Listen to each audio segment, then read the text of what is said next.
안녕하세요. 머리 검은 짐승은 거두는 게 아니란 옛말을 뼈저리게 겪고서야 비로소 제 인생의 진짜 봄을 맞이한 50대 여자입니다. 가끔 여기 사연을 들으러 오시는 언니들, 동생들 중에도 저랑 비슷한 분들 계시더라고요. 남편이란 사람한테 평생 속아 살면서도 그게 속는 건 줄도 모르고 살았던 그런 사람들이요. 저도 그랬거든요.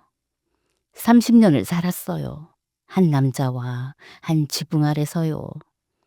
그 30년 동안 전 단 하루도 흐트러진 적이 없었습니다. 새벽 5시면 어김없이 눈이 떠졌고 눈 뜨자마자 제일 먼저 한 일은 부엌에 불 켜는 거였어요. 11월이면 새벽 공기가 칼날 같았죠. 수도꼭지를 틀면 찬물이 얼음장처럼 쏟아지는데 그 물로 쌀을 씻으면 손끝이 쪼개지는 것 같았어요. 손마디가 퉁퉁 붓고 갈라진 틈 사이로 피가 배어나와도 밥은 지어야 했거든요. 시어머니 친지, 남편 아침까지요. 무거운 가마솥 뚜껑을 들어 올리면 하얀 김이 확 치솟는데 그 김 사이로 제 얼굴이 잠깐 비치곤 했어요. 누런 형광등 아래서 본 제 얼굴은 늘 지쳐 있었지만 그래도 전 그게 당연한 줄 알았습니다. 아내니까요. 며느리니까요. 엄마니까요.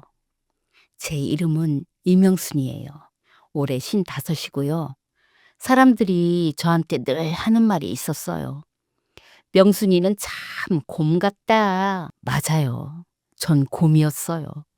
느릿느릿하고 말수 적고 남한테 싫은 소리 한 번 못하는 그런 곰이요. 시어머니가 국이 짜다 하시면 다시 끓이고 남편이 와이셔츠 구김이 덜 폈다 하면 다시 다렸어요. 한 번도 왜요? 한 적 없었습니다. 그냥 했어요. 묵묵히. 30년을요. 남편을 처음 만난 건 제가 24살 때였어요. 동네 선배 소개로 맞선을 봤는데 첫인상이 나쁘진 않았어요. 키가 크진 않아도 이목구비가 반듯했고 무엇보다 말을 잘했거든요. 명순 씨, 저는 아버지가 하시는 철물 유통사업을 이어받을 겁니다. 크게 벌진 못해도 가족 먹여 살릴 정도는 됩니다. 그 말 한마디에 가슴이 기울었어요. 아버지를 일찍 여인 저한테 먹여 살린다는 말이 얼마나 든든하게 들렸는지 모릅니다. 결혼하고 보니 시댁은 꽤 넉넉한 편이었어요. 시아버지가 일군 철물 유통업이 자리를 잡아서 경기도 외곽에 2층 단독주택도 있었고 가게도 2개나 굴리고 계셨거든요. 시어머니 윤여사, 이분이 참 대단한 분이셨어요. 성격이 까다롭긴 했지만 머리가 비상하셨고 살림을 꿰는 솜씨가 보통이 아니셨거든요. 시아버지가 사업을 키운 건 맞지만 그 돈을 불리고 지킨 건 시어머니였어요. 부동산도 시어머니 명의가 많았고 집안 금고 비밀번호도 시어머니만 알았죠. 보석함 하나가 안방 장롱 깊숙이 있었는데 시어머니가 그걸 얼마나 아꼈는지 몰라요. 돌아가신 친정 어머니한테 물려받은 금비녀, 결혼 예물 세트, 시아버지가 은혼식 때 해주신 다이아 반지까지. 시어머니한테 그 보석함은 단순한 장신구가 아니라 한평생의 증거 같은 거였어요. 그래서 혹시라도 누가 손댈까봐 안방 구석구석에 작은 카메라를 달아놓으셨죠. 요즘 말로 홈캠이라고 하나요? 남편한테 부탁해서 설치한 그 카메라. 시어머니 손으로 직접 매일 확인하셨답니다. 전 그런 시어머니가 무섭기도 했지만 한편으론 존경스러웠어요. 자기 것을 지킬 줄 아는 사람이었으니까요. 전 그게 안 됐거든요. 내 것이 뭔지도 모르고 살았으니. 시아버지가 돌아가신 건 결혼한 지 15년 되던 해였어요. 그 뒤로 사업은 자연스럽게 남편한테 넘어갔는데 솔직히 말하면 남편은 사업머리가 없었어요. 시아버지가 닦아놓은 거래처를 하나 둘 잃더니 3년 만에 가게 하나를 접었고 남은 가게 하나도 겨우 유지하는 수준이었죠. 그래도 전 한마디 안 했어요. 남편이 스트레스 받을까 봐. 허리띠 졸라매고 살림을 더 줄였지 불평은 안 했습니다. 곰이니까요. 곰은 으르렁대지 않잖아요. 그런데 말이에요. 그 무렵부터였어요. 남편한테서 이상한 냄새가 나기 시작한 게요. 냄새요. 진짜 냄새요. 남편은 원래 향수 같은 거 안 뿌리는 사람이었어요. 작업복에 기름때 묻혀오는 게 일상이었는데 어느 날부턴가 셔츠에서 달콤한 향이 나더라고요. 바닐라 같기도 하고 꽃 같기도 한 그 향. 처음엔 거래처 여직원이 가까이 앉았나 보다 그렇게만 생각했어요. 두 번째는 새로 나온 섬유 유연제인가 싶었고요. 그런데 세 번째부터는 더 이상 모른 척할 수가 없었습니다. 셔츠 깃에 펄이 섞이는 립스틱 자국이 묻어 있었거든요. 연한 분홍색. 제가 평생 한 번도 발라본 적 없는 그런 색이었어요. 전 그 셔츠를 빨래통에 넣으며 손이 떨렸지만 아무 말도 안 했습니다. 왜냐고요? 무서웠거든요. 물어봤다가 정말로 그 대답이 들어올까 봐요. 30년을 쌓아올린 게 한마디에 무너질까 봐요. 그래서 그냥 빨았어요. 깨끗이 빨아서 다려서 옷걸이에 걸었어요. 아무 일 없었다는 뜻이요. 그게 제 실수였죠. 곰은 참을성이 좋은 게 아니라 위험을 못 알아보는 거였어요. 그리고 그 달콤한 향수 냄새의 주인이 제 집 안방까지 들어오게 되리란 걸 그때 이전 상상도 못했습니다. 그 여자 이름은 김다빈, 34. 남편 회사 비서였어요. 그리고 그 여자를 제가 처음 본 건 하필이면 시댁 제삿날이었습니다. 10월 말이었어요. 시아버지 기일이라 아침부터 부엌에 붙어 있었죠. 전 부치고 나물 무치고 탕 끓이고 새벽 4시부터 움직였으니 제사상 차릴 때쯤엔 허리가 끊어지는 줄 알았어요. 기름 냄새가 머리카락 끝까지 배어들고 앞치마는 들기름 자국으로 얼룩덜룩했죠. 밑에 낀 부추 찌꺼기를 씻어낼 겨를도 없이 전 접시를 나르고 또 날랐습니다. 시어머니는 거실 소파에 앉아 계셨어요.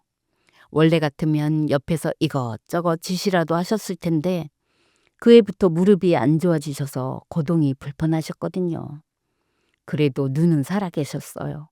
제가 상우에 전을 올리면 고개를 갸웃하시며 명순아, 전이 좀 두꺼운 거 아니냐? 하셨고 나물간이 싱거우면 숟가락으로 툭 밀어 놓으셨죠. 30년을 그러고 사셨으니 전 그냥 웃으며 다시 했어요. 곰이니까요. 남편이 현관문을 열고 들어온 건 오후 2시쯤이었어요. 가게 정리하고 온다더니 왜 이리 늦나 싶었는데 남편 뒤에 사람이 하나 더 서 있더라고요. 여자였어요. 키가 원칠했고 까만 머리를 한쪽으로 넘겨 묶었는데 귀 아래로 은색 귀걸이가 흔들거렸어요. 원피스를 입고 있었는데 제삿날 오는 사람 옷차림이 아니었죠. 빨간색이었거든요. 선명한 빨간색 원피스에 하얀 가디건. 마치 브런치 카페에 가는 사람 같았지 제사 지내는 집에 올 차림은 아니었죠. 여보, 이 사람 누구예요? 제가 기름 묻은 손을 앞치마에 대충 닦으며 물었더니 남편이 아무렇지도 않게 말하더라고요. 회사 다빈이 오늘 일손 좀 부족할 것 같아서 데려왔어. 집안일 잘한다길래. 일손이 부족해요? 30년을 혼자 해왔는데 한 번도 사람 불러본 적 없는 제삿날에 갑자기 회사 비서를 데려와요?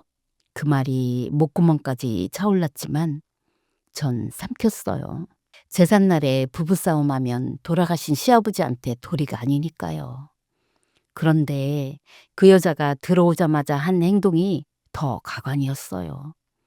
현관에서 구두를 벗는데 빨간 매니큐어 칠한 발톱이 번쩍거리더라고요. 그러더니 가방에서 앞치마를 꺼내는 거예요. 접어서 가져온 거예요. 미리 준비해온 거죠. 그 빨간 원피스에 하얀 앞치마를 두르니까 무슨 요리 프로그램 진행자 같더라고요. 안녕하세요, 어머니. 저 김다빈이라고 해요. 사장님 회사에서 일하고 있어요. 그 여자가 시어머니한테 다가가더니 대뜸 어깨를 주무르기 시작했어요. 어머, 어깨가 많이 결리셨나 봐요. 제가 좀 풀어드릴게요. 처음 본 며느리도 아닌 남의 집 여자가 시어머니 어깨를 주무른다고요? 전 부엌에서 그 광경을 보며 손에 든 뒤집개를 꽉 쥐었어요. 그런데 시어머니 반응이 문제였어요.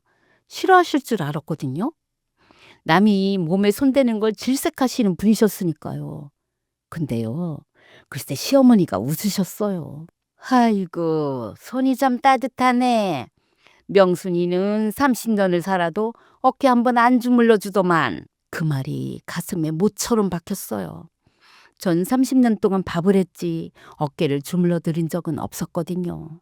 할 시간이 없었으니까요.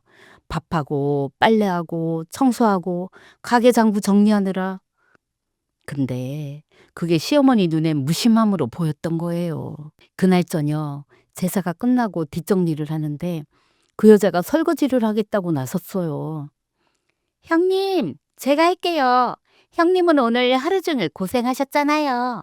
좀 쉬세요. 형님이래요. 처음 보는 사이에 형님.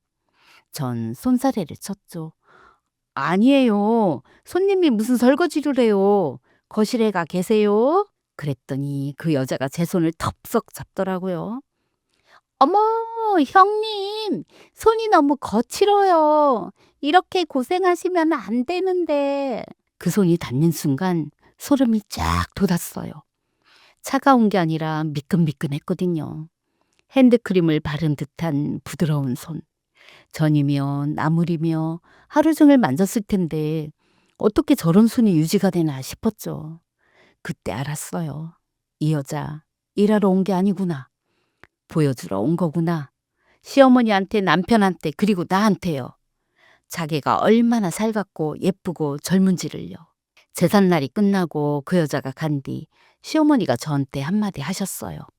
명순아, 네 어머니, 너는 왜 다빈이처럼 살갑게 못 구냐? 곰탱이같이 맨날 부엌에만 처박혀서는 나 원참 30년이었어요. 30년을 그 부엌에 처박혀서 이 집안 밥을 지은 게 접니다. 그런데 처음 온 여자가 어깨 한번 주물러 준 걸로 30년짜리 며느리가 곰탱이가 되는 거예요. 그 말을 듣고도 전 대꾸 한마디 안 했어요. 네, 어머니, 제가 좀 더 잘할게요. 그렇게만 말하고 방에 들어와 이불을 뒤집어 썼죠. 울진 않았어요. 눈물이 안 나오더라고요. 너무 억울하면 눈물도 안 나온다는 거 그날 처음 알았습니다.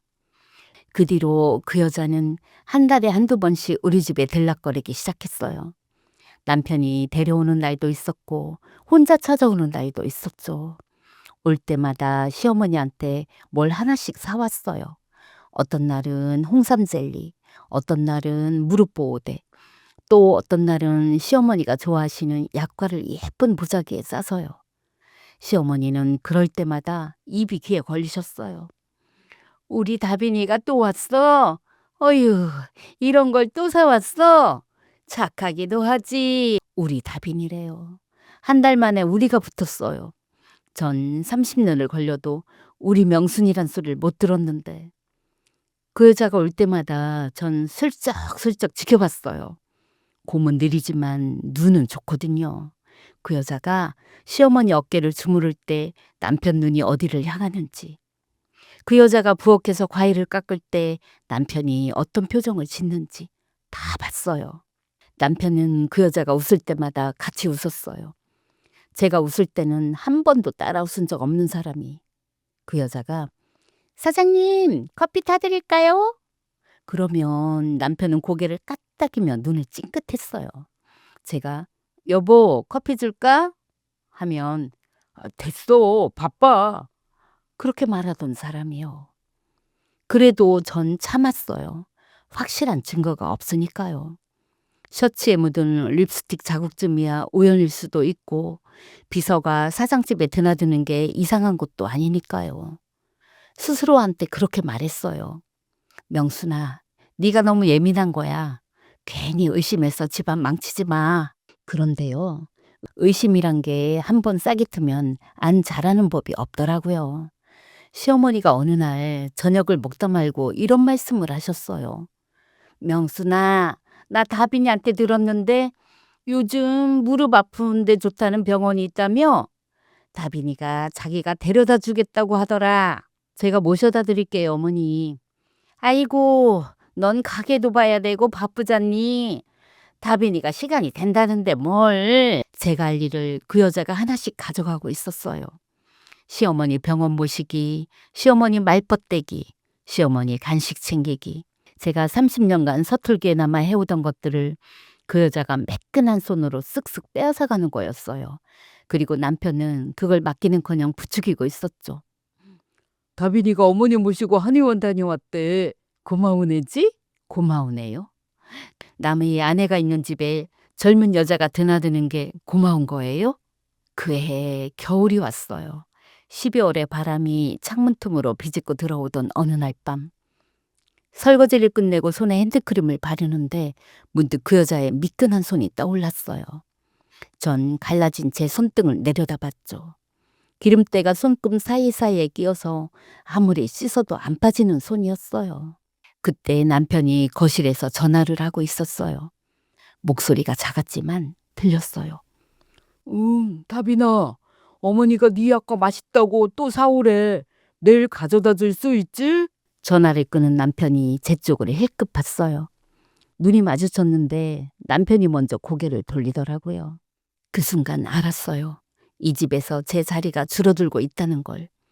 부엌 말고는 제가 설 곳이 없어지고 있다는 걸.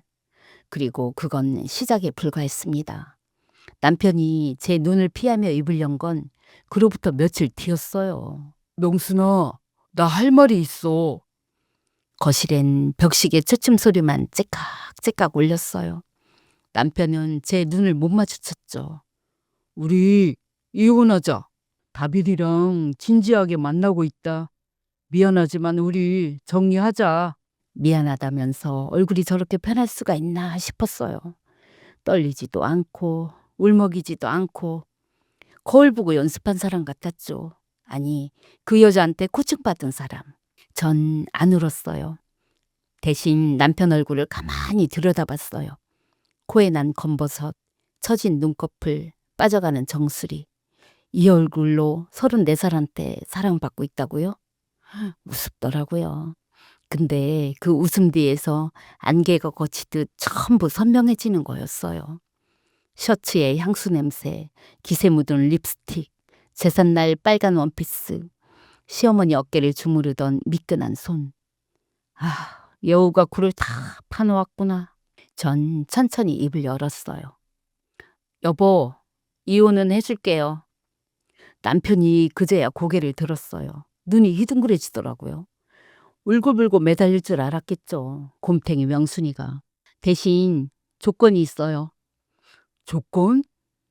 어머니요. 어머니가 저렇게 편찮으신데 다빈 씨가 며느리 노릇을 제대로 하겠다면 그때 내가 물러나 줄게요. 남편이 멍한 얼굴로 저를 봤어요. 전 30년 만에 처음으로 그 눈을 똑바로 들여다봤습니다. 나한테 30년치 밥값은 못 받아도 어머니한테 효도할 사람은 남겨놔야 할 거 아니에요. 남편은 고개를 끄덕였어요. 너무 쉽게. 그날 밤 옆방에서 남편이 전화하는 소리가 새어나왔어요. 다빈아, 명순이가 순순히 받아들였어. 별거 아니야. 어머니 간병만 잘하면 된대. 킥킥 웃는 소리.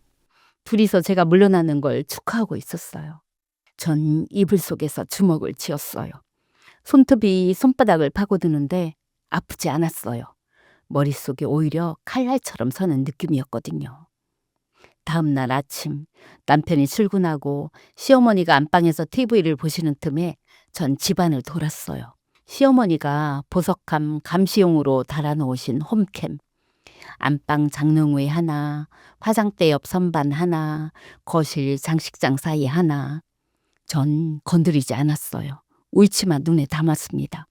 각도, 화각, 녹화 중인 빨간불 다 확인하고 고개만 끄덕였어요. 됐다. 그 주에 동사무소를 다녀왔어요. 성년 후견인 서류를 받아 가게 금고에 넣어뒀죠. 시어머니 정신이 또렷하실 때 미리 해둬야 할 일이었거든요. 아직은 쓸 때가 아니었어요. 하지만 준비는 끝났죠. 그리고 전 짐을 쌌어요. 30년 살던 집을 나서는 날 전 현관문 앞에서 뒤를 한번 돌아봤어요. 내가 매일 새벽 불을 켰던 부엌, 기름때 낀 가스레인지, 갈라진 싱크대 실리콘, 그 풍경을 눈에 담고 문을 닫았습니다. 근데 그냥 나간 게 아니에요. 그 여자한테 전해줄 선물을 하나 들고 나갔거든요. 순백색 실크 이불이었어요. 백화점 침구 코너에서 제일 비싼 거. 누에고치에서 뽑은 진짜 실크, 진짜 비단. 값이 얼마였는지 아세요? 180만 원이요. 전 평생 저한테 10만 원짜리 옷도 안 사 입은 사람이에요. 근데 그날은 카드를 긁으면서 손끝 하나 안 떨렸어요. 집을 나서기 전 그 이불을 예쁘게 포장해서 그 여자한테 건넸어요. 다빈 씨, 이거 어머니 이불이에요. 그 여자가 포장을 뜯더니 눈이 둥그러지더라고요. 어머, 형님, 이거 실크잖아요? 대박! 진짜 비단이에요? 효부라면 시어머니한테 이런 이불 정도는 덮어드려야지. 어머니가 피부가 예민하셔서 아무 이불이는 안 되거든요. 어머, 형님, 센스 대박. 어머니 진짜 좋아하시겠다. 그 여자는 이불을 꼭 껴안으며 좋아했어요. 마치 명품 가방 선물 받은 것처럼요. 그 여자는 몰랐겠죠. 비단 이불이 뭔지. 보기엔 고급스럽고 촉감은 구름 같아요. 근데 그게 오줌이라도 한번 묻으면요. 세탁기에 넣으면 망가지고 드라이 클리닝도 안 되고 손빨래를 해야 해요. 찬물에 담가서 중성세제 풀어서 조물조물 주물러서 그늘에 펴서 말려야 해요. 한 번이 아니에요. 매번이요. 시어머니는 무릎만 안 좋으신 게 아니었어요. 화장실을 혼자 못 가시는 날이 늘고 있었고 밤이면 이불에 실수하시는 일도 잦았죠. 전 그걸 30년 동안 봐왔으니까 알았죠. 180만 원짜리 비단 이불. 그게 제가 그 여자한테 남기고 간 선물이었어요. 전 시내 쪽에 작은 원룸을 얻었어요. 살림이라 할 것도 없었죠. 옷가지 몇 벌, 엄마 유품 상자 하나. 그게 30년 살림의 전부였어요. 첫날 밤 텅 빈 원룸 바닥에 앉아 있으니까 천장이 낮더라고요. 2층 단독주택 안방에서 여기로 왔으니 당연하겠죠. 근데 이상하게 수문도 잘 씌워졌어요. 그리고 그 집에선 제가 예상한 일이 착착 벌어지기 시작했어요. 그 여자가 들어간 지 일주일쯤 됐을 때 옛날 가게 단골이었다가 친해진 동네 언니한테 전화가 왔어요. 명순아, 너네 시어머니 요즘 밥을 죽으로만 드신다며? 새 며느리가 다른 건 안 해준다고 할머니가 얼마나 화를 내시는지 동네방네 소리가 다 들린다더라. 전 가만히 듣기만 했어요. 그리고 밤에 이불에 실수하셨는데 그 새댁이 한참을 안 치웠나 봐. 할머니가 젖은 채로 한참을 계셨다더라. 시작됐구나 싶었어요. 그리고 2주쯤 지났을 때 그 언니한테 또 전화가 왔어요. 야, 명순아, 그 새댁이 비단잎을 빨래하다가 마당에서 울고 있었대. 손이 퉁퉁 부어가지고. 전 속으로 웃었어요. 겉으론 걱정하는 척했지만 아이고 그 이불 손빨래 아니면 안 되는데 고생이 많겠네. 3주차 그 여자가 남편한테 처음으로 짜증을 냈다고 해요. 여보, 어머니 이불 빨래 좀 같이 해줘. 나 혼자 못하겠어. 손가락이 안 펴져. 남편이 뭐라 했는지 아세요? 그건 네가 알아서 해야지. 나도 가게 바쁘잖아. 전 30년 동안 그 말을 들었던 사람이에요. 네가 알아서 해. 그 말. 이번엔 그 여자 차례가 된 거죠. 한 달이 지나니까 상황이 확 달라지더라고요. 시어머니 무릎이 더 안 좋아지셔서 이젠 거의 방에만 계셨어요. 식사도 방에서, 용변도 방에서. 그 여자는 하루 세끼 방까지 날라야 했고 밤마다 이불 실수 치워야 했고 그 비단 이불을 매번 손빨래해야 했어요. 아, 그리고 시어머니가 치매 초기 증상이 슬슬 나타나기 시작했거든요. 같은 말을 반복하시고 사람을 헷갈려 하시고 그중에 제일 심한 게 뭐였냐면요. 다빈아, 명순이 어디 갔니? 명순이 불러라. 어머니, 저 다빈이에요. 명순이 형님은 지금 안 계세요. 명순이가 왜 없어? 명순이 밥은? 명순이가 해줘야 맛있는데. 시어머니가 하루에도 10번씩 제 이름을 부르셨대요. 30년 동안 곰탱이라 타박하시더니 제가 없으니까 그제야 찾으신 거예요. 사람이 그렇더라고요. 있을 때는 모르고 없어야 보여요. 그리고 그 여자한테 진짜 지옥이 시작된 건 시어머니가 그 여자를 알아보기 시작하면서부터였어요. 치매가 오면 기억이 뒤섞이잖아요. 근데 감정은 남거든요. 시어머니가 정신이 흐려지면서도 그 여자를 볼 때마다 표정이 험해지셨대요. 너 누구야? 우리 집에 왜 있는 거야? 명순이 데려와. 당장. 그 여자가 어머니, 저 다빈이에요. 어머니 며느리라고요. 하면요. 시어머니가 그 여자 뺨을 때리셨대요. 거짓말 마. 내 며느리는 명순이야. 넌 누군데 내 안방에 있어. 그 여자 볼에 시어머니 손자국이 선명하게 남았다고 해요. 그래도 처음엔 참았대요. 남편 앞에서 시어머니한테 당하는 모습 보이기 싫으니까. 근데 남편은 가게 핑계로 집을 비우는 날이 점점 늘었고 그 여자는 혼자서 시어머니를 감당해야 했죠. 홍삼 젤리 사들고 와서 어깨 주물러 드리면 환영받던 시절은 이제 끝났어요. 이제 진짜 며느리 노릇이 시작된 거였거든요. 그 여자 간병하면서도 라이브 방송을 켰거든요. 그 여자 원래부터 SNS를 달고 사는 사람이었어요. 동네 언니 말로는 시어머니 간병하는 모습을 라이브 방송으로 틀더래요. 시어머니 발 닦아 드리면서 카메라 앞에서 눈물을 글썽이고 죽을 끓이면서 오늘도 어머니를 위해 정성껏 이런 글을 올리고 댓글에 효부 인정 진짜 대단하다 이런 말 달리면 하트를 날리며 좋아했더라고요. 웃기죠? 진짜 간병하는 사람은 SNS 할 시간이 없어요. 전 30년 동안 시어머니 모시면서 사진 한 장 찍어본 적이 없거든요. 근데 그 여자한테 간병은 쇼였어요. 카메라 앞에서만 하는 쇼. 그런데 말이에요. 쇼를 너무 자주 하다 보면 무대 뒤가 보이는 순간이 오는 법이더라고요. 그날도 그 여자는 라이브 방송을 켰대요. 시어머니 저녁을 차려드리는 모습을 찍으려고요.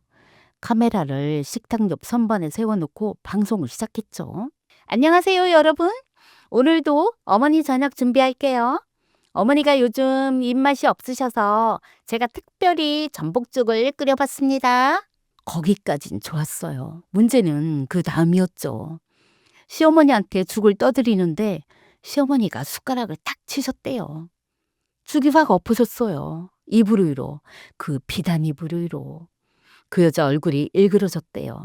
근데 카메라가 켜져 있으니까 억지로 웃으면서 어머니 괜찮아요. 제가 치울게요. 했다고 해요. 그리고 방송을 끄려고 핸드폰 쪽으로 갔는데 여기서 실수가 터진 거예요. 그 여자 화면을 끈 줄 알았대요. 근데 안 꺼진 거예요. 종료 버튼 대신 최소화를 누른 거죠. 라이브는 계속 돌아가고 있었어요. 그 여자는 카메라가 꺼진 줄 알고 돌아섰어요. 그리고 시어머니를 향해 그동안 꾹꾹 눌러 담았던 본색을 드러냈죠. 이 망할 할망구가 진짜 또 엎었어? 이 비단 이불에 또? 목소리가 완전히 달랐대요. 방송할 때 그 나긋나긋하던 목소리가 아니라 갈라지고 날카로운 비명 같은 소리. 내가 이거 빨려면 2시간이야, 2시간. 손가락이 안 펴지는데 이 노인네는 맨날 엎고 싸고. 그러면서 시어머니 앞에 놓인 식판을 확 밀어버렸대요. 남은 죽이 시어머니 옷 위로 튀었고 시어머니가 놀라서 명순아, 명순아 하며 제 이름을 부르셨대요. 그러자 그 여자가 뭐라고 했는지 아세요? 명순, 명순 좀 그만해. 그 여자 없어. 안 와. 나밖에 없다고. 좀 알아들어. 시어머니 팔을 잡고 흔들면서 소리를 질렀대요. 팔목에 손자국이 남을 만큼. 그게 전부 라이브로 나간 거예요. 그 여자가 카메라 끈 줄 알고 한 행동이 수백 명이 보는 앞에서 고스란히 중계된 거죠. 댓글창이 난리가 났다고 해요. 저거 학대 아니야? 할머니 팔 잡은 거 봐. 신고해야 되는 거 아님? 아까까지 효부 코스프레 하더니 진짜 소름. 그 여자가 그걸 알아챈 건 핸드폰이 쉴 새 없이 울리기 시작하면서였대요. 화면을 보니까 라이브가 아직 켜져 있었고 시청자 수가 평소에 10배가 넘어 있었고 댓글은 욕으로 도배되어 있었죠. 그제야 경기를 일으키듯 방송을 껐다는데 이미 늦었죠. 인터넷이란 게 그렇잖아요. 한 번 나간 건 절대 사라지지 않아요. 누군가가 이미 그 라이브를 녹화해서 퍼뜨리고 있었거든요. 효부인 줄 알았더니 노인 학대범 이런 제목으로요. 동네 언니한테 그 소식을 들었을 때 전 한참을 아무 말 없이 있었어요. 명순아, 너 이거 봤어? 그 세대의 라이브 영상 지금 인터넷에 완전 돌아다녀. 너네 시어머니 학대하는 거. 언니, 그 영상 나한테 보내줄 수 있어? 보내줄 수 있지. 근데 명순아, 이거 진짜 심각한 거 아니야? 경찰에 신고해야 되는 거 아니냐고. 전 그 영상을 받아서 저장했어요. 그리고 한 가지 더 떠올린 게 있었죠. 시어머니가 달아놓으신 홈캠, 안방 장롱의 화장대 옆 선반, 거실, 장식장 사이. 그 카메라들이 매일매일 녹화하고 있었을 거예요. 라이브에 안 잡힌 것들까지 전부 다. 그 여자는 SNS 카메라만 신경 썼지 장롱 후에 조용히 깜빡이는 빨간불은 몰랐던 거예요. 전 그날 밤 오래전에 상담받아둔 정 변호사한테 전화를 걸었습니다. 그리고 시어머니가 정신이 또렷하실 때 미리 받아둔 성년 후견인 서류를 꺼냈어요. 이제 제가 움직일 차례였어요. 근데 아직은 아니었어요. 한 방에 끝내려면 더 모아야 했거든요. 그리고 그 여자는 라이브 사고가 터졌는데도 정신을 못 차렸어요. 오히려 더 심해졌죠. 라이브 사고가 터지고 나서 그 여자가 달라졌대요. SNS 계정을 비공개로 돌리고 라이브도 안 켰대요. 당연하죠. 댓글마다 학대범이라고 욕먹고 있는데 방송을 켰겠어요? 근데 문제는요. 카메라 앞에서라도 참던 게 카메라를 끄니까 아예 고삐가 풀려버린 거예요. 동네 언니가 전화할 때마다 목소리가 점점 심각해졌어요. 명순아, 요즘 그 집에서 소리가 자주 들려. 그 새댁이 할머니한테 고함을 질러. 어떤 소리가 들리는데? 그냥 제발 좀 가만히 있으라고. 왜 자꾸 이불에 싸냐고 그런 소리. 전 전화기를 진 손에 힘을 줬어요. 시어머니가 이불에 실수하시는 건 본인도 원해서 하는 게 아니거든요. 몸이 안 되니까 그런 건데 그걸 가지고 소리를 질러요?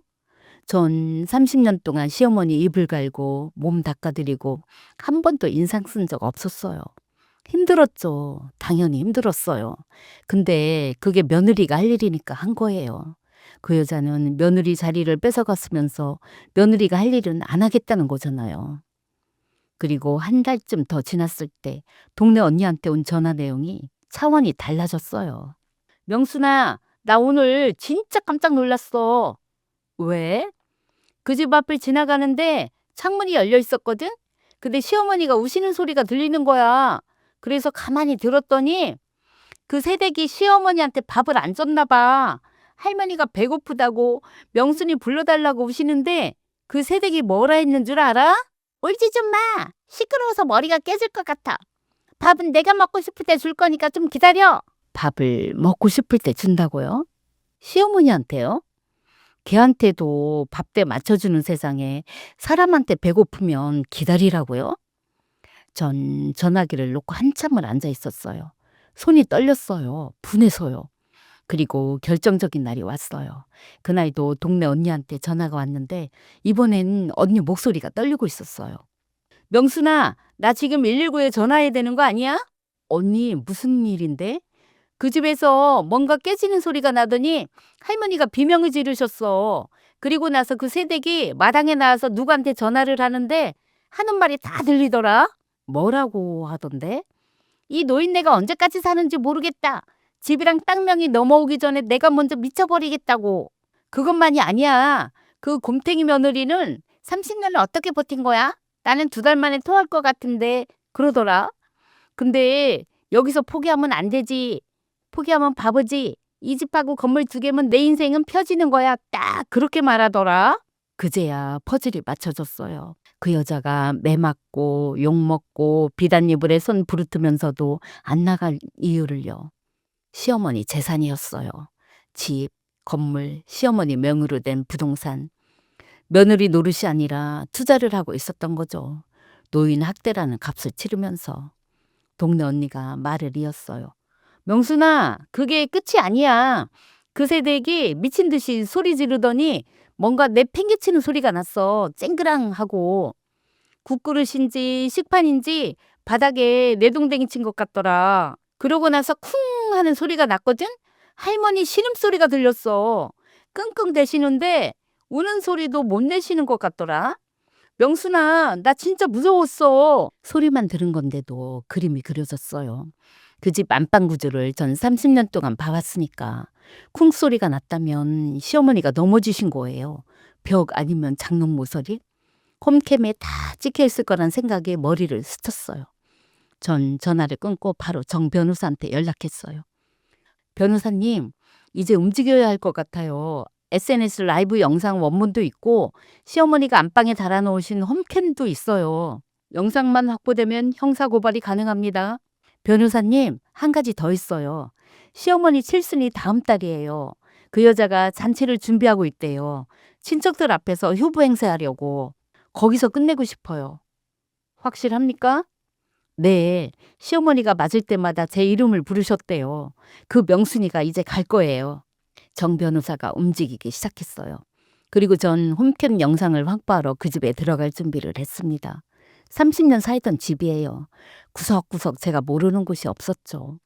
그 집에 들어간 건 평일 낮이었어요. 남편은 가게에 있을 시간이고 그 여자는 매주 수요일마다 피부과를 간다고 동네 언니한테 들었거든요. 시어머니 혼자 계실 시간, 전 30년 동안 갖고 있던 여분 열쇠로 현관문을 열었어요. 문을 열자마자 냄새가 확 밀려왔어요. 소변 냄새요. 현관까지 나올 정도면 방 안이 어떤 상태인지 안 봐도 알겠더라고요. 전 신발도 안 벗고 안방으로 걸어갔어요. 안방문을 여는데 눈앞이 깜깜해졌어요. 커튼이 쳐져 있어서가 아니에요. 시어머니가요. 그 깐깐하고 당당하시던 시어머니가요. 구겨진 이불 위에 쪼그리고 누워 계셨어요. 비단 이불은 누렇게 얼룩져 있었고 방 안엔 밥그릇 하나 없었어요. 시어머니 팔뚝에 멍이 있었어요. 손목에도. 잠옷 소매를 올려보니까 파란 멍이 겹겹이 들어있었죠. 어머니, 시어머니가 눈을 떴어요. 초점이 흐릿했는데 절 보시더니 한참을 들여다보셨어요. 그러고는 입술이 파르르 떨리시더니 명순이니? 네, 어머니, 명순이 왔어요. 시어머니가 제 손을 잡으셨어요. 힘이 하나도 없는 손이었죠. 뼈만 남은 것 같은 손. 그 손으로 제 손등을 더듬더듬 만지시더니 우셨어요. 소리도 못 내고 입만 벌려서.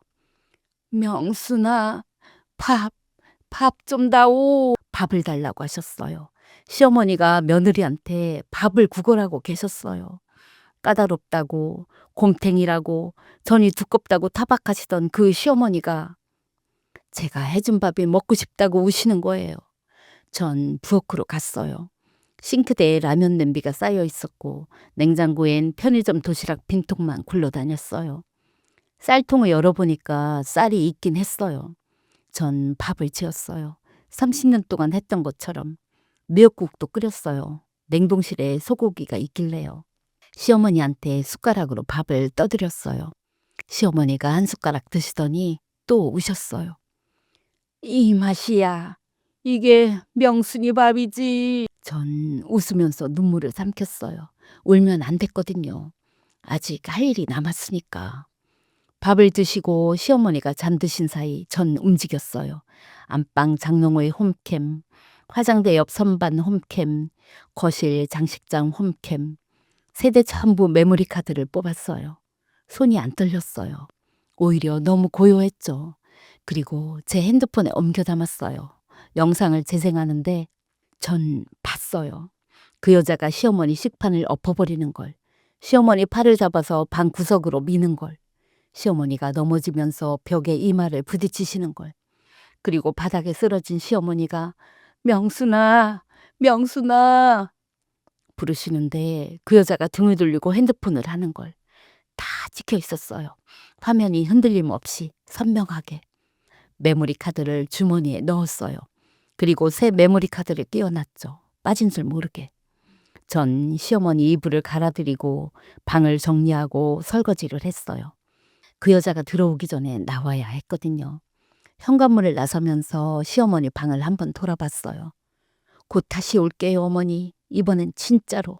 그날 밤 정 변호사 사무실에서 영상을 같이 봤어요. 변호사가 영상을 보더니 한마디 했어요. 이 정도면 특수 존속학대 기소 가능합니다. 형사고발 준비하겠습니다. 전 고개를 끄덕이고 말했어요. 변호사님, 고발장은 칠순잔치 전날까지 준비해 주세요. 이혼 소송장도 같이요. 칠순잔치까지 2주 남았어요. 그 여자는 벌써 부페업체에 연락하고 한복도 맞추고 있다더라고요. 시어머니를 굶기면서 잔치 준비를 열심히 하고 있었던 거예요. 친척들 앞에서 효부 인정받고 재산 얘기 꺼내려고요. 시어머니 칠순잔치 날이 왔어요. 호텔 연회장이었어요. 꽤 큰 데를 잡았더라고요. 그 여자가 시어머니 재산으로 얼마를 쏟아부었는지 입구부터 꽃장식이 번쩍번쩍했어요. 붉은 카네이션의 금색 리본, 현수막엔 사랑하는 어머니의 칠순을 축하합니다라고 적혀 있었죠. 사랑하는 어머니래요. 밥도 안 주고 멍이 들도록 밀어 넘어뜨리고 소변 묻은 이불에 방치한 사람이. 전 연회장 입구 근처 카페에 앉아 있었어요.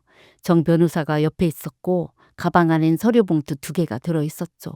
하나는 형사고발장, 하나는 이혼 소송장, 그리고 핸드폰엔 홈캠 영상이 들어있었어요. 동네 언니한테 미리 부탁해뒀어요.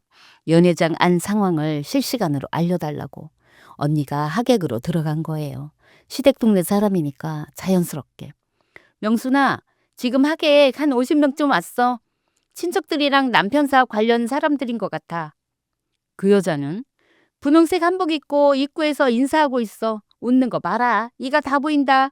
시어머니는 휠체어에 앉아 계셔. 그 여자가 밀고 들어왔어. 근데 명순아, 왜?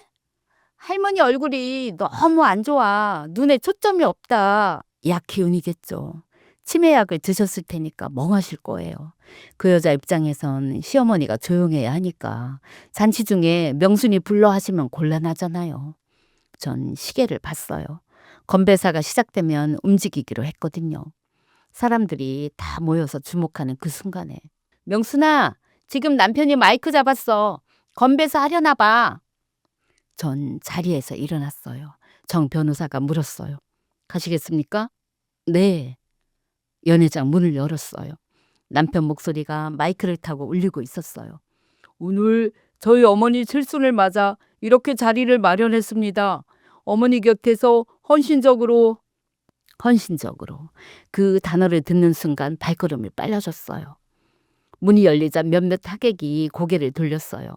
남편은 마이크를 든 채 저를 봤어요. 눈이 희둥그레지더니 말을 뚝 끊었죠. 그 여자도 저를 봤어요. 분홍 한복 차림에 밝게 웃고 있던 얼굴이 순식간에 굳었어요. 전 멈추지 않고 걸어갔어요. 시어머니 휠체어 앞으로 똑바로. 어머니, 시어머니가 고개를 드셨어요. 약기운 때문에 눈이 흐릿하셨는데 절 올려다보시더니 한참을 들여다보셨어요. 그러더니 입술이 파르르 떨리시더라고요. 명순이? 네, 어머니, 명순이 왔어요. 시어머니 눈에 초점이 돌아왔어요. 약기운이 떨어진 건지 아니면 절 보고 정신이 드신 건지 시어머니가 제 손을 덥석 잡으셨어요. 뼈만 남은 그 손으로. 그리고 울먹이며 말씀하셨어요. 명순아, 인연이 날. 그 순간이었어요. 시어머니가 휠체어 팔걸이를 잡고 몸을 돌리셨어요. 그리고 옆에 서 있던 그 여자의 머리채를 휘어잡으셨어요. 어디서 그런 님이 나왔는지 모르겠어요. 인연아, 네가 내 아들 꼬셔서 내 며느리 내쫓고 나를 굶겨? 연회장이 얼어붙었어요. 50명 넘는 하객이 숟가락을 든 채로 굳었죠. 그 여자가 비명을 지르며 시어머니 손을 때려 했지만 시어머니가 놓지 않으셨어요. 내가 밥 달라고 울었어. 인연이 안 줬어. 나를 때렸어. 밀어서 넘어뜨렸어. 하객들이 웅성거리기 시작했어요. 저게 뭐야? 할머니가 왜 저래? 저 여자가 학대를 했대. 남편이 마이크를 놓고 달려왔어요. 어머니 진정하세요. 사람들이 보고 있잖아요. 그때 제가 입을 열었어요. 사람들이 보고 있으니까 딱 좋죠. 남편이 저를 노려봤어요. 명순아, 너 지금 뭐 하는 거야? 여기가 어딘데? 시어머니 칠순잔치잖아요. 시어머니가 하고 싶은 말씀 하시는 게 당연한 거 아니에요? 전 핸드폰을 꺼냈어요. 그리고 연회장 스크린에 연결했어요. 화면이 켜졌어요. 홈캠 영상이었어요. 그 여자가 시어머니 식판을 엎어버리는 장면, 시어머니 팔을 잡아 끌어서 방 구석으로 미는 장면, 시어머니가 넘어지면서 벽에 이마를 부딪히는 장면, 바닥에 쓰러진 시어머니가 명순아, 명순아 부르시는데 그 여자가 등을 돌리고 핸드폰을 하는 장면. 연회장이 난리가 났어요. 세상에, 저게 뭐야? 노인학대잖아, 저거. 어머, 어머니를 어떻게 저렇게 해? 친척어른 한 분이 벌떡 일어나셨어요. 철규야, 이게 대체 뭔 짓이냐? 네 어머니를 저 여자한테 맡겨놓고 이게 뭐냐? 그 여자 얼굴이 하얗게 질렸어요. 시어머니한테 머리채 잡힌 채로 스크린에 자기 모습이 나오는 걸 보고 있었죠. 아니, 이건 오해예요. 제가 그런 게 아니라. 전 그 여자를 똑바로 보며 말했어요. 오해요? 이 영상이 오해예요? 그리고 두 번째 영상을 틀었어요. SNS 라이브 원본. 그 여자가 카메라 끈 줄 알고 시어머니한테 이 망할 할망구! 라고 소리 지르던 그 영상. 연회장에 그 여자의 갈라진 비명 같은 목소리가 울려 퍼졌죠. 이 망할 할망구가 진짜 또 아팠어? 내가 이것 빨려면 2시간이야. 2시간. 이 노인네는 맨날 업고 싸고. 연회장이 잠깐 조용해졌어요. 그 정적이 깨진 건 친척 할머니 한 분이 그 여자한테 물컵을 끼얹으면서부터였어요. 이런 못된 년이 사람 탈을 쓰고 칠순잔치에서 이런 꼴을 봐야 하나? 그때부터 아수라장이었어요. 친척들이 들고 일어나고 그 여자는 울면서 변명하고 남편은 땀을 삐질삐질대며 하객들 사이를 헤매고 전 그 혼란 속에서 정 변호사한테 고개를 끄덕였어요. 변호사가 앞으로 나왔어요. 서류 봉투 2개를 남편 앞에 내밀었죠. 박철규 씨, 이혼 소송장과 재산 분할 청구서입니다. 유책 배우자로서의 위자료 청구도 포함되어 있습니다.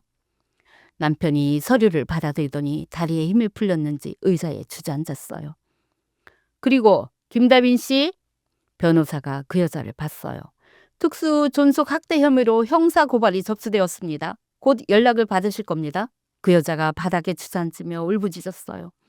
아니, 나는 그런 게 아니라고. 형님 제발. 형님이래요. 집에서 내쫓을 때는 한마디도 없더니 이제 와서 형님이라고요. 전 그 여자를 내려다보며 말했어요. 형님이라고 부르지 마요. 그 입으로 시어머니한테 할망구라고 했잖아요. 전 시어머니 휠체어 손잡이를 잡았어요. 어머니, 가시죠. 오늘 저녁은 제가 해드릴게요. 어머니 좋아하시는 갈비찜으로요. 시어머니가 제 손을 잡으시며 고개를 끄덕이셨어요. 눈물이 볼을 타고 흘렀지만 입꼬리는 올라가 있으셨어요. 전 시어머니의 휠체어를 밀고 연회장을 나왔어요. 뒤에서 그 여자 울음소리가, 남편 고함소리가, 친척들 욕소리가 뒤섞여 들렸지만 돌아보지 않았어요. 밖으로 나오니까 바람이 시원하더라고요. 시어머니가 작은 목소리로 말씀하셨어요. 명순아. 네, 어머니. 미안하다. 그때 곰탱이라고 한 거. 어머니, 곰이 원래 순해 보여도 새끼 지킬 때는 무서운 거 아시죠? 전 어머니 지키는 거예요. 시어머니가 제 손을 꼭 쥐셨어요. 그 힘없는 손에서 처음으로 따뜻함이 느껴졌어요. 잔치는 그렇게 끝이 났어요. 근데 그 뒤가 더 볼만했습니다. 잔치가 끝나고 전 시어머니를 제 원룸으로 모셨어요. 좁았지만 시어머니는 아무 말씀 안 하셨어요. 제가 깔아드린 새 이불에 누우시더니 금방 잠이 드셨죠. 코 고시는 소리가 들리는데 그게 얼마나 평화롭던지. 전 시어머니 옆에 앉아서 그 잠든 얼굴을 한참 들여다봤어요. 팔뚝의 멍은 아직 안 빠졌지만 표정은 한결 편안해지셨더라고요. 그 뒤로 벌어진 일들은 전부 동네 언니 전화랑 정 변호사 연락으로 들었어요. 전 그 집에 다시 발을 들일 생각이 없었거든요. 근데 가만히 앉아 있어도 소식이 쏟아졌어요. 빌런들끼리 알아서 무너지고 있었으니까. 잔치 다음 날이었어요. 동네 언니한테 전화가 왔어요. 명순아, 어젯밤에 그 집에서 난리가 났대. 무슨 난리? 그 새댁이랑 네 남편이 대판 싸웠대. 동네방네 다 들릴 만큼. 그 새댁이 소리 지르더래. 당신이 전처를 제대로 정리 안 해서 내가 이 꼴이 된 거잖아. 그러더래. 제가 정리가 안 됐대요. 시어머니를 굶기고 때린 건 자기인데 그게 제 탓이래요. 그러니까 네 남편이 뭐라 했는 줄 알아? 너 때문에 내 체면이 다 구겨졌잖아. 어머니한테 잘했으면 이런 일이 없었을 거 아니야. 그랬다더라. 그 남편이란 사람, 시어머니가 맞고 굶는 동안 가게 핑계로 집을 비우던 사람이 이제 와서 잘했으면 됐잖아 하래요. 둘 다 자기 잘못은 없고 상대방 탓만 하고 있었던 거죠. 그리고 사흘 뒤 정 변호사한테 연락이 왔어요. 명순 씨, 김다빈 씨 경찰 출석 통보 나갔습니다. 네. 그리고 하나 더, 박철규 씨 변호사한테 연락이 왔는데 이혼 합의를 하자고 합니다. 합의요? 재산 분할 줄여달라는 겁니다. 유책 배우자 판정 나면 본인한테 불리하니까 합의로 끝내자는 거죠. 전 웃었어요. 변호사님, 합의 안 해요. 끝까지 가세요. 알겠습니다. 일주일 뒤 동네 언니한테 또 전화가 왔어요. 명순아, 그 세대 짐 싸서 나갔대. 나갔어? 네 남편이 집에서 쫓아냈대. 너 때문에 내 인생이 망했다. 당장 나가라. 그랬다더라. 재산 노리고 들어왔다가 재산은커녕 형사 고발까지 당하게 생겼으니 더 버틸 여유가 없었겠죠. 근데 나가면서 그 새댁이 네 남편한테 뭐라 했는 줄 알아? 뭐라 했는데? 당신 같은 무능한 남자는 세상에서 제일 매력 없는 남자야. 전처가 30년을 어떻게 버텼는지 모르겠다. 그리고 나갔다더라. 그 말은 좀 맞는 말이더라고요. 그리고 보름 뒤 정 변호사한테 연락이 왔어요. 명순 씨, 김다빈 씨 특수존속학대 기소됐습니다. 네. 재산 관련해서도 확인된 게 있는데 김다빈 씨가 시어머니 명의 통장에서 수차례 돈을 빼간 내역이 나왔습니다. 총액이 상당합니다. 얼마나요? 7천만 원이 넘습니다. 시어머니 카드로 명품 쇼핑한 내역, 본인 명의 보험 가입한 내역까지요. 사기 혐의 추가 가능합니다. 시어머니 밥값은 아껴 쓰면서 명품은 사고 보험은 들은 거예요. 재산 빼먹을 건 다 빼먹으면서 간병은 학대로 한 거죠.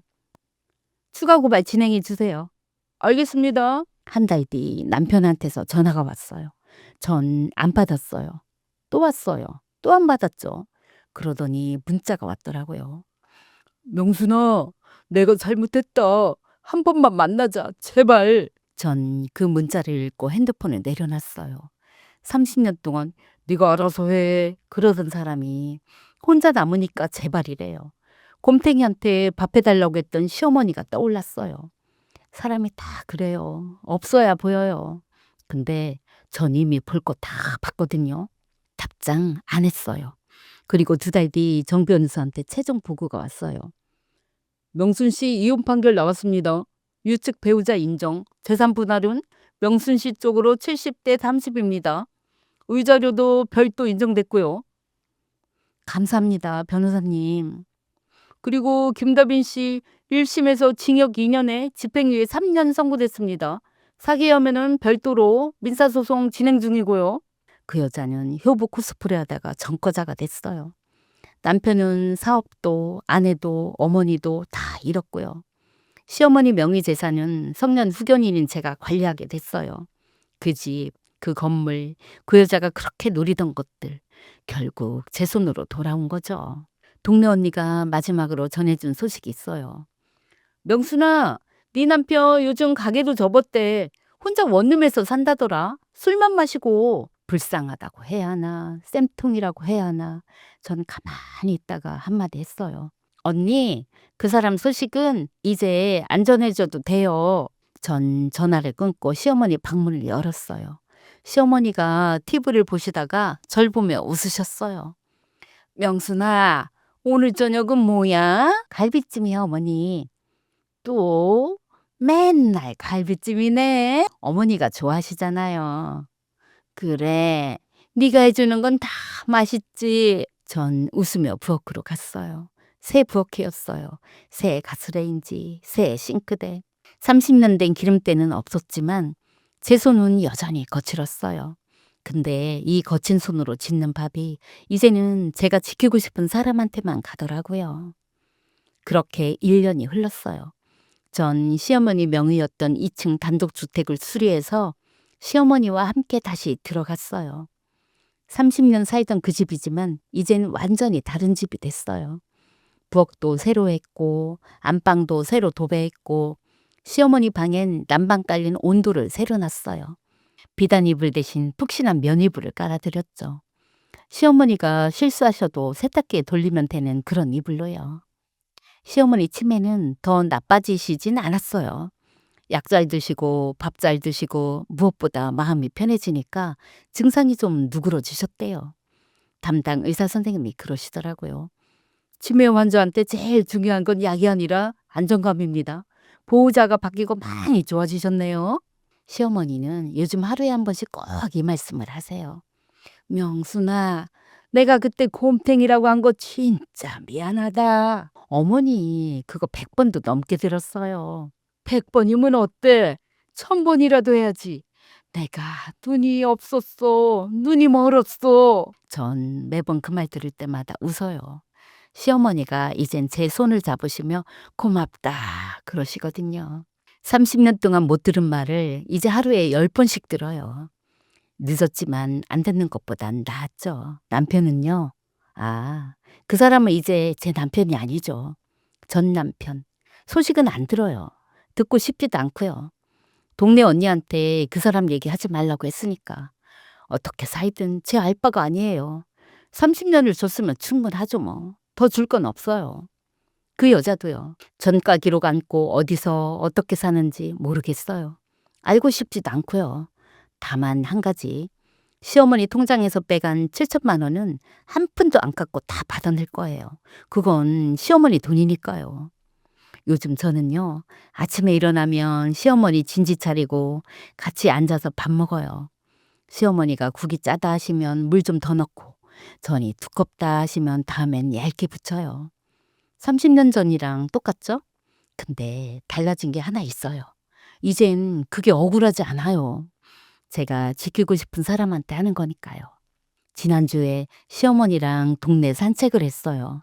벚꽃이 피기 시작하더라고요. 시어머니가 휠체어에 앉아서 꽃잎이 떨어지는 걸 한참 보시다가 말씀하셨어요. 명순아, 봄이다. 네, 어머니 봄이에요. 나는 네 덕에 봄을 또 보는구나. 전 휠체어 손잡이를 꼭 잡고 걸었어요. 바람이 따뜻했어요. 벚꽃잎이 시어머니 무릎 위에 내려앉았고 전 그걸 털어드리지 않았어요. 예쁘니까요. 언니들, 동생들, 전 오늘 이 자리에서 꼭 드리고 싶은 말이 있어요. 곰처럼 참기만 하지 마세요. 곰도 제 새끼와 제 삶을 지킬 땐 사자보다 무서운 법이에요. 참는 게 미덕인 시대는 끝났어요. 내 것을 지킬 줄 아는 사람이 진짜 강한 사람이에요. 그리고 늦었다고 생각하지 마세요. 전 55에 새 봄을 맞았어요. 여러분도 할 수 있어요. 아니, 여러분은 이미 충분히 강한 사람들이에요. 이렇게 긴 사연 끝까지 들어주신 것만 봐도 다 알아요. 감사합니다. 여러분, 오늘 명순 씨 사연 정말 기가 막히죠? 30년 동안 남편 와이셔츠 주름은 다 펴주면서 정작 자기 인생 구김살은 한 번도 못 펴고 산 우리네 모습 같아서 제가 눈시울이 뜨거워졌습니다. 그래도 우리 명순 씨 그 영악한 여우년한테 180만 원짜리 비단입을 선물해서 제값 치르게 할 때 어휴 제 속이 다 뻥 뚫리더라고요. 곰이 새끼 지킬 때는 사자보다 무서운 법이다라는 그 말씀 우리 시청자 언니들도 가슴에 꼭 새기셨으면 좋겠어요. 명순아 고생 많았다. 이제는 그 집 부엌 기름 냄새 대신 벚꽃 향기 맡으면서 네 이름 이명순 세 글자로만 당당하게 살렴. 여러분 우리 인생에 늦은 봄은 절대 없습니다. 내 집 문을 단단히 걸어 잠그고 내 인생의 주인을 찾는 그날이 바로 우리 인생에 꽃피는 날이에요. 오늘 밤엔 여러분 자신을 한번 꼭 안아주세요. 수고했다, 고맙다 하면서요. 지금까지 여러분의 마음을 읽어드리는 사이다 엄마였습니다. 여러분 기죽지 말고 오늘도 편안한 밤 되세요.